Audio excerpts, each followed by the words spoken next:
며칠 전 광주에서 빌딩이 붕괴되어서 많은 사상자들이 났습니다. 광주 철거 건물 붕괴 현장에서 함몰된 버스 안에 갇힌 17명 가운데 9명이 숨지고 8명이 중상을 입었어요. 사고 원인은 철거의 기본 원칙을 지키지 않았기 때문이죠. 그 원인 중 하나가 철거할 때는 위에서부터 뜯어내야 되는데 아래에서 뜯어냈다는 거예요. 그래서 위에 있는 무게를 견디지 못하고 무너져버린 사건입니다. 기본을 무시했죠. 기본을 지키자 하는 것이 오늘 말씀의 핵심 단어입니다. 오늘 말씀에서 모세는 이스라엘 백성을 향해서 말합니다. 46절입니다. 그들에게 이르되 내가 오늘 너희에게 증언한 모든 말을 너희의 마음에 두고 너희의 자녀에게 명령하여 이 율법의 모든 말씀을 지켜 행하게 하라. 하나님 말씀을 지키라, 간직해라 하는 말씀이죠. 모세가 이스라엘 백성을 향해서 이 말씀을 전할 때가 언제쯤일까요? 광야 생활 40년을 다 마치고 가나안 땅 목전에 있을 때입니다. 이스라엘 백성들이 가나안에 들어가기 전에 모세는 1년의 긴 연설을 해요. 이 연설의 말미가 오늘 읽어드린 말씀입니다. 그러고 나서 이스라엘 12지파에게 축복을 하고 바로 가나안 땅이 바라보이는 느보산에 올라가 거기서 가나안 땅을 바라보는데 이스라엘 백성이 가나안으로 향하여 가는 그 이스라엘 백성이 무리를 뒤편에서 바라보면서 거기 죽어요. 이런 장면에서 말씀이 나오는 겁니다. 모세의 나이 120살 때 모세는 모세를 떠나야 하는 그리고 가나안 땅에 들어가야 하는 이스라엘 백성을 향해서 하나님의 말씀을 지킨다 하는 거죠. 지난주에는 광야에 대해서 말씀드렸고 또 지난주에는 75주년 되기 전주에는 꺾어지는 인생에 대해서 말씀드렸어요. 광야를 살든지 우리가 인생을 살면서 꺾어졌을 때 가장 먼저 찾아야 될 것이 지키는 거예요. 하나님 말씀을 지키고 신의를 지키고 바른 길을 지키고 하는 이 지키는 삶이 굉장히 중요합니다. 이 말을 하는 모세의 마음이 저는 어쩌면 굉장히 잡잡했을 것이다 라고 생각을 합니다. 지난 40년간 불평과 원망과 교회만 있으면 우상을 섬기려고 했던 이스라엘 백성을 이끌고 드디어 광야를 지나 가나안 목전에 이르게 되었습니다. 그런데 자기는 가나안에 들어가질 못하죠. 아직도 요단강을 건너갈 힘이 여전히 남아 있음에도 불구하고 하나님이 모세야 너는 안 된다라고 말씀하시는 거예요. 잡잡했을 거예요. 모세도 사람인데 왜 힘들지 않았겠어요. 그런데도 이스라엘 백성을 향하여 너희는 결단코 하나님을 떠나면 안 된다. 너희와 너희 자손들도 그렇게 해라. 하나님의 말씀을 지켜라 라고 말을 하고 있습니다.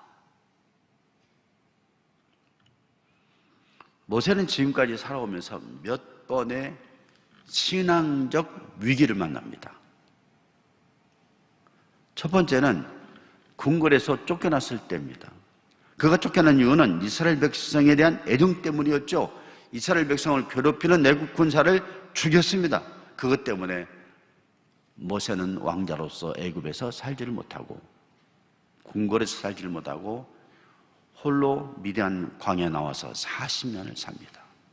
40년의 생활을 외로움 속에 보내죠. 두 번째는 시내산에서 40일을 기도하고 하나님으로부터 계명을 받고 산 아래로 내려왔을 때입니다. 내려와 보니 이스라엘 백성들이 금신상을 만들어서 금신상에 절을 하고 있어요. 그것도 모세의 형 아론이 만들었습니다. 이스라엘 백성들이 요구를 하더라도 아론이 그러면 안 된다라고 말을 해야 되는데 아론이 앞장서서 만들었어요. 모세는 이스라엘 백성들과 형에 대해서 배신감을 느꼈어요. 얼마나 분노가 치솟아 올랐던지 하나님이 주신 돌판을 들어서 던져버렸습니다. 그날에 3,000명이 죽습니다. 세 번째 위기는 물이 버물 사건입니다. 이스라엘 백성들이 또 물이 없다고 원망을 하자 하나님께서 이스라엘 백성들의 원망을 들으시고 모세에게 바위에 물을 명하여 물을 내게 하라 라고 하셨어요. 모세는 예 알겠습니다 해서 이스라엘 백성을 바위 앞에 모이게 하고 바위 앞에 서서 명령합니다. 우리가 너희를 위하여 물을 내어주마 라고 하면서 지팡이를 들어서 바위를 두 번을 탕탕 내리칩니다. 바위에서 물이 솟아 나왔죠. 백성들과 짐승들이 그 물을 먹고 좋았습니다. 그러나 하나님이 싫었어요. 그래서 모세에게 말합니다. 네가 내 영광을 드러내지 않고 네 마음대로 했구나. 그러면 안 된다. 모세야 너는 가나안 땅에 들어가지는 못한다. 섭섭하죠. 40년을 다 끌고 가는데 그 고생을 했는데 하나님은 명하라 그렇게 말씀하셨는데 모세는 우리가 아론과 내가 명하여 너에게 물을 주겠다 하면서 지팡이로 바위를 두 번 내리친 거죠. 자기 이름을 드러냈어요. 모세에게. 네가 지도자인데 네 이름을 드러내면 쓰겠느냐? 안 된다.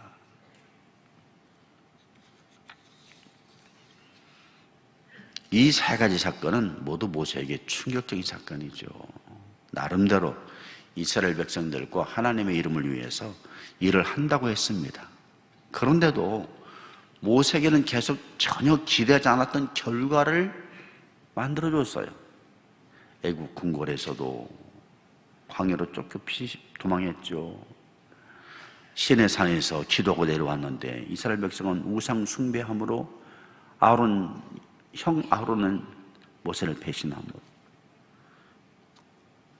그래 좀 잘못했어요. 모세가 잘했다는 것은 아닙니다. 백성들에게 물을 줬는데도 가나안 땅에 들어가지 못했던 그것이 참 모세도 힘들었겠다 생각이 듭니다. 믿음을 버릴 만도 하고 이스라엘 백성들에게 마지막 말을 하면서 그냥 살다 보니 사는 것이 그렇고 그렇더라. 너를 잘 가거라 라고 말할 법도 한데 그렇지 않고 믿음을 버리지 말아라. 하나님을 버리지 말아라. 하나님을 마음에 두어라. 말씀을 마음에 두어라 하면서 기본을 지키라 계속 말하고 있어요. 우리도 그러죠. 믿음 생활 잘했어요. 기도도 많이 했습니다. 그런데 엉뚱한 결과가 나옵니다. 많은 분들이 믿음을 잃습니다. 저는 코로나19가 휩쓸고 지나가는데 1년 6개월 휩쓸고 지나가는데 우리 교우들 믿음이 떨어지지 않기를 간절히 바랍니다. 안타까운 것은 많은 분들이 믿음이 떨어진 분들이 계시는데 어서 빨리 그분들의 믿음이 회복되었으면 좋겠어요. 모세는 이스라엘 백성에게 하나님을 떠나지 말라고 하면서 47절을 계속 말합니다. 이는 너희에게 헛된 일이 아니라 너희의 생명이니 이 일로 말미암아 너희가 요단을 건너가 차지할 그 땅에서 너희의 날이 장구하리라. 하나님의 말씀이 너희의 생명이니까 그것을 마음에 두어서 살면 너희가 앞으로 살아갈 날이 장구하다. 잘 된다. 염려하지 말고 이 말씀대로 살아가라. 하나님은 하나님을 계시하는데 나는 하나님이야 라고 하나님을 계시하는데 세 가지 방법으로 계시를 하셔요. 첫째는 성경입니다. 성경을 통해서 나는 이런 존재다라고 말씀하십니다. 나는 천지를 창조했다. 나는 사람을 지었다. 나는 우주 만물을 섭리한다. 나는 너희를 보호한다. 나는 너희를 지키지. 나는 병을 치료하지. 나는 해를 멈추게 할 수 있어. 나를 떠나지 않으면 너희가 산다 라고 말씀하셨습니다. 우리는 성경을 통해서 하나님이 어떤 분임을 알 수가 있어요. 하나님은 두 번째로 당신을 계시하셨는데 사람입니다. 나와 여러분들이나 하나님의 형상을 닮았어요? 우리 안에는 천사보다 조금 못한 것이 있지만 하나님의 형상을 가지고 있기 때문에 놀라운 일들이 있습니다. 의지라든지 감정이라든지 성품이라든지 재능이라든지 또 사람과 사람 사이에 맺는 관계성이라든지 꿈이라든지 이런 몸, 이런 모든 것들이 하나님께로부터 왔어요. 그래서 신비하고 아름답습니다. 우리가 하나님이 주신 나의 모습을 잘 사용할 때 놀라운 삶이 이루어집니다. 셋째는 세상입니다. 이 세상은 하나님이 만드신 거죠. 이 세상 속에는 하나님의 모습이 다 깃들어 있습니다. 우리는 지나치는 새소리 속에서도 하나님을 발견할 수가 있고 바다의 풍랑 가운데에서도 하나님을 깨달을 수가 있고 골짜기에 스쳐 지나가는 시원한 바람 속에서도 하나님을 발견합니다. 그래서 우리는 모든 삶 속에서 하나님을 찬양할 수밖에 없어요. 하나님은 하나님을 계시하시는데 성경을 통해서 사람을 통해서 세상을 통해서 계시하는데 이 중에서 가장 기본적인 것이 성경이라는 거죠. 만일 성경이 없다면 우리는 하나님을 알 수가 없어요. 사람의 놀라움을 보고 하나님을 모르는 사람들은 사람이 놀랍다, 사람이 주시기 놀랍다, 사람의 의지가 놀랍다, 우리 의지를 통해서 무엇인가 할 수가 있다라면서 이성주의를 만들고 사람을 스스로 우상화시키고 과학주의를 만들어버려요. 공산주의를 만들고 하나님을 떠난 사고, 이념, 철학을 만들어 놓습니다. 과학을 만들어 놓고 또 이 세상도 하나님이 지으셨지만 하나님을 모르는 사람은 세상을 바라보면서도 놀랍고 아름다운데 이것이 어떻게 생겼지라고 생각하면서 인간이 이성을 의지해서 진화론을 만들고 거기서 우상을 만들고 우상을 섬기기를 시작하는 거예요. 그런데 하나님을 제대로 아는 사람은 사람들의 지식을 통해서 이성을 통해서 과학과 철학과 이념을 만들어내지만 그것은 하나님께 영광을 돌리는 것으로 만들어낸다는 것이죠. 그리고 자연을 통해서도 우상을 섬기는 것이 아니라 하나님을 마음껏 찬양하는 그런 삶을 살게 되는 것입니다. 그러므로 세상의 기본, 인간의 기초, 하나님이시고 하나님의 말씀이라는 거예요. 말씀을 떠나서는 우리는 결코 하나님을 제대로 알 수가 없습니다.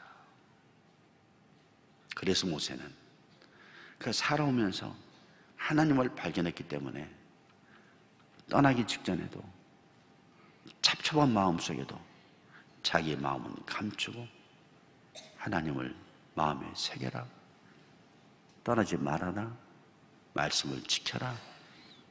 이것이 기본이다. 이것 이상 모세가 바라지 않아요. 이것만 말하면 하나님 말씀을 지켜라. 하나님 어떤 분일까요? 모세가 광야를 지나면서 살아오면서 하나님을 이렇게 경험합니다. 그 하나님을 말하고 있는 거죠. 오늘 말씀 전반전은 신명기 32장 9절에서 14절이거든요. 이런 말씀입니다. 여호와의 분깃은 자기 백성이라 야곱은 그가 택하신 기업이로다. 여호와께서 그를 황무지에서 짐승이 부르짖는 광야에서 만나시고 호위하시며 보호하시며 자기의 눈동자같이 지키셨도다. 마치 독수리가 자기의 보금자리를 어지럽게 하며 자기의 새끼 위에 너풀거리며 그의 날개를 펴서 새끼를 받으며 그의 날개 위에 그것을 엎는 것 같이 여호와께서 홀로 그를 인도하셨고 그와 함께한 다른 신이 없었도다. 여호와께서 그가 땅의 높은 곳을 타고 다니게 하시며 밭에 소산을 먹게 하시며 반석에서 꿀을 굳은 반석에서 기름을 빨게 하시며 소의 엉긴 젖과 양의 젖과 어린 양의 기름과 바산에서 난 수양과 염소와 지극히 아름다운 밀을 먹이시며 또 포도즙의 붉은 술을 마시게 하셨도다. 모세가 경험한 하나님은 하나님 우리를 택하지 않았느냐, 우리를 통해서 하나님을 계시하지 않았느냐, 우리만이 하나님을 알고 있지 않느냐. 저 애굽 백성이 어떻게 하나님을 아냐. 그러니까 저들이 저렇게 살아가지 않느냐. 하나님께 소리를 황무지와 사나운 짐승이는 광야에서 만나주시지 않느냐. 호유해 주시지 않느냐. 당신은 눈동자처럼 보여주시지 않았느냐. 여러분, 사막에서, 아무것도 없는 사막에서 내가 사막길을 걸어가요. 물이 떨어졌어요. 멀게 떨어졌어요. 상하는 독충들이 있습니다. 이제 마지막 죽는 것밖에 남아있질 않아요. 눈이 가풀거립니다. 쓰러지죠. 뜨거운 태양볕을 견뎌낼 수가 없습니다. 그때 지나가던 사람을 만났어요. 사막의 나그네, 사막의 무역상을 만났어요. 거기서 뭐가 있습니까? 희망이 생기는 거지. 살았다라는 건 아니고 살았다. 우리 이스라엘 백성들이 광야에서 수많은 적들 가운데에서, 사나운 짐승들 가운데에서, 우상들 가운데에서 하나님 우리를 만나주시고 우리를 살아나게 하시지 않았느냐. 나는 그것을 경험했다는 거예요. 우리 인생도 마찬가지잖아요. 험한 삶 속에서 하나님을 만남으로 내가 위로받고 내가 힘을 얻고, 살았다, 용서받았다, 감사하다, 그런 고백들을 하는 것 아닙니까? 독수리가 새끼를 훈련시키기 위해서 막 너풀거려.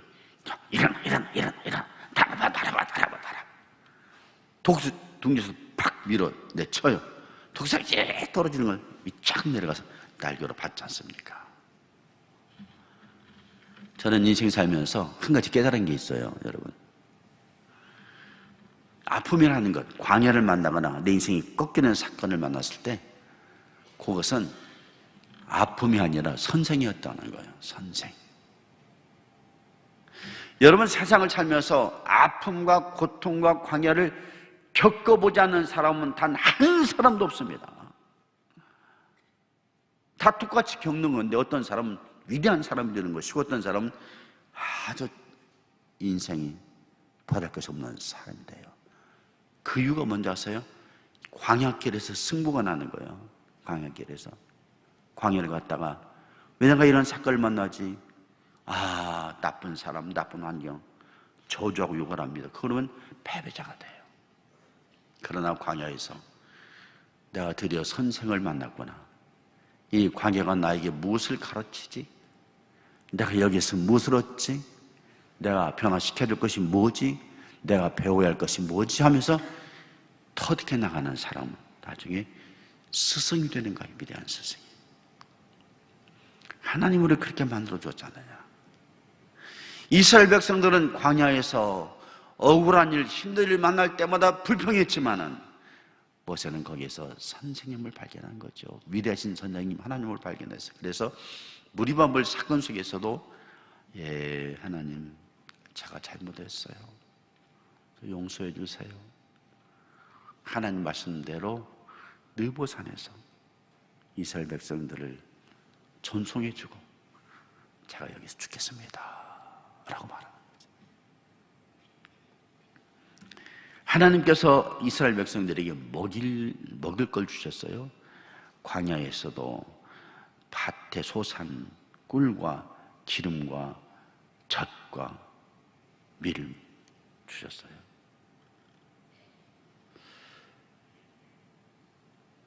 그러니까 생각해 보면 보세요. 하나님께서 이스라엘 백성을 광야에서 만나를 주셨잖아요. 그랬죠. 가나안 들어갈 때까지. 그런데 이 말씀을 놓고 보면 이스라엘 백성들이, 이게 제 생각이요, 농사를 지었구나 그걸 알 수가 있어요. 광야 40년을 지나면서 사실 시나이 반도가 먼 거리는 아니고 3일거리밖에 안 되는 것을 40년 지났거든요. 그러면 거기에서 농사를 지었겠다. 그런데 척박한 땅이거든. 그 땅이 물도 없는 땅이거든. 오아시스가 있는 땅이거든요. 그런 땅에서 농사를 지어서 가축, 목축도 하고 소, 염소, 양의 젖을 먹고 밀을 먹고 또 포도 열매를 따서 포도즙을 가지고 포도주도 만들고, 그걸 보면서 보아라, 우리가 광야길을 지나는데 이렇게 척박한 땅에서 우리가 밀을 뿌렸을 때 하나님이 밀을 주셨고, 우리가 양과 소와 염소를 길렀을 때 그것을 통해서 저주를 얻지 않았느냐? 이것이 다 하나님이 하신 일이 아니냐? 그러니까 이스라엘 백성들아, 하나님을 마음에 두어라 라고 말하는 거예요. 어떻게 보면은 우리가 사는 삶도 척박해요. 이 세상이라는 것이 생존 경쟁해야 되고 딛고 일어서는 세상이기 때문에 척박합니다. 그런데도 여기까지 왔다는 것은 하나님이 젖도 주시고 밀도 주시고 포도주도 주시고, 그래서 여기까지 온 줄로 믿으시기를 바랍니다. 지금 훨씬 더 좋죠. 또 여기에다가 또 약도 주셨어요. 그래서 오래 또 살기도 하셔요. 그 참 감사해요. 모든 게 다 감사합니다. 여러분, 모세 외침처럼 저도 여러분들에게 말씀드립니다. 어떤 일이 있어도 하나님을 떠나지 마십시오. 하나님을 그 마음에 두시고 하나님의 말씀을 배우십시오. 그 말씀을 삶에 익히십시오. 말씀이 나의 기억 안에 머물게 하십시오. 말씀이 나의 언어 안에 표현되게 하십시오.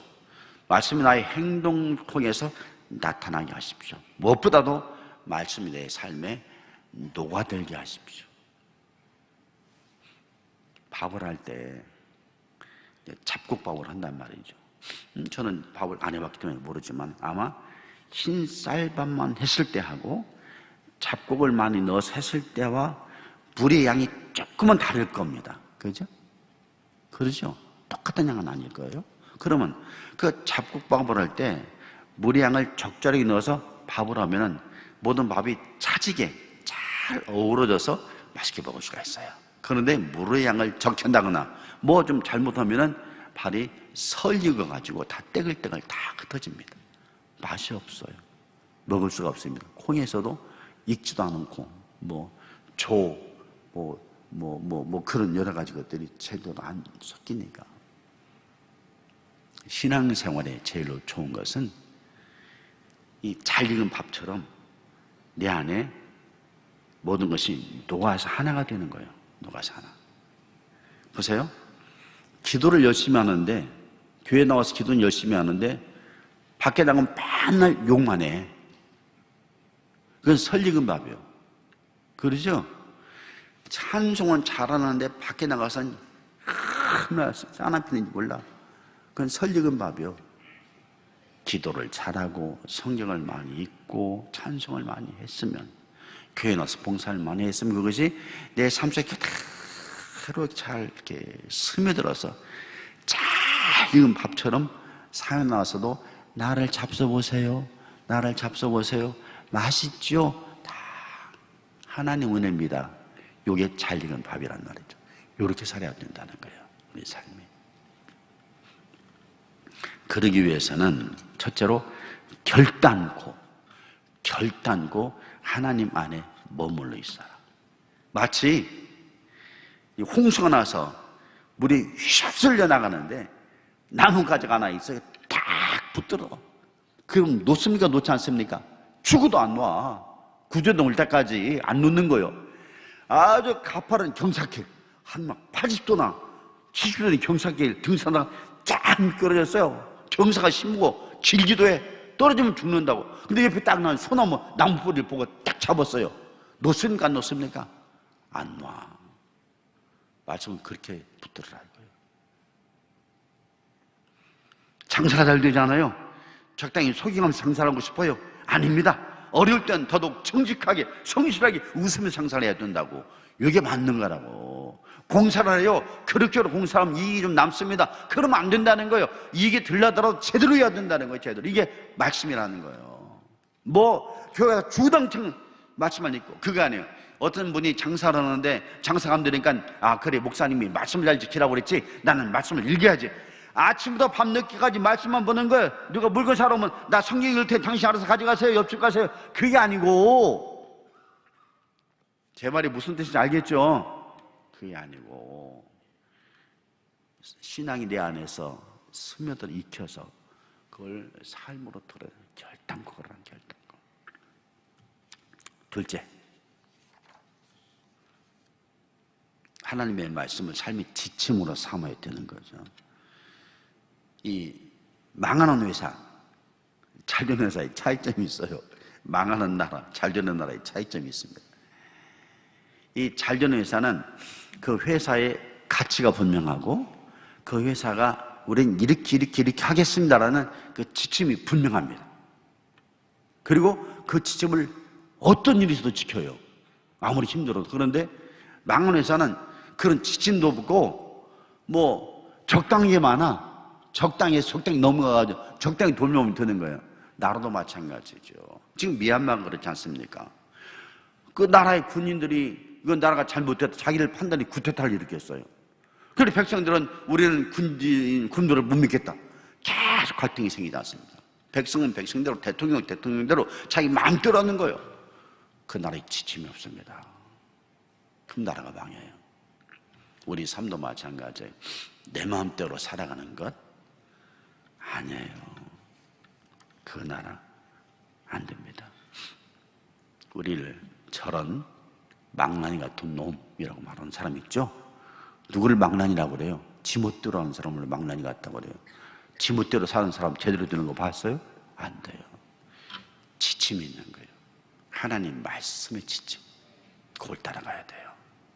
그러면 장구해집니다.